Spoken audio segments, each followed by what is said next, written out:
बिस्मिल्लाहिर्रहमानिर्रहीम। अस्सलाम वालेकुम। क्या आप रात को सोते हुए बुरी तरह डर जाते हैं या ऐसा लगता है सोते हुए किसी ने गला दबा दिया हो? खौफ, वहम, डर का कामयाब इलाज मैं आज आपको बताऊंगी। सोते हुए ऐसा लगता है जैसे किसी ने गला दबा दिया हो या सोते वक्त मुंह से राल बहती हो और गहरी नींद में अचानक डर खौफ की वजह से आंख खुल जाए, तो उसके लिए कामयाब इलाज है। आप देसी अजवाइन 50 ग्राम लेकर उसको सिरका अंगूरी में भिगोकर साय में खुश्क कर लें। कलौंजी 50 ग्राम, हींग 10 ग्राम, इन सब चीजों को अलग अलग पीस कर मिक्स करके रख लें। आधा चाय का चम्मच सुबह खाली पेट और रात सोते वक्त पानी के साथ ले लें। इंशाल्लाह 15 दिनों तक आप इसको इस्तेमाल करें और इसके बेहतरीन नताइज आपको खुद ही पता चल जाएंगे। तब तक के लिए अल्लाह हाफिज, शुक्रिया।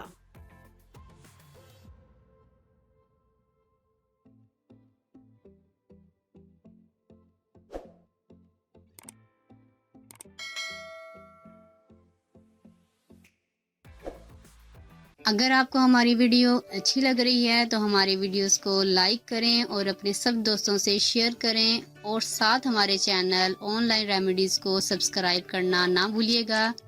मिलती हूँ मैं आपको एक नई वीडियो के साथ, तब तक के लिए अल्लाह हाफिज़।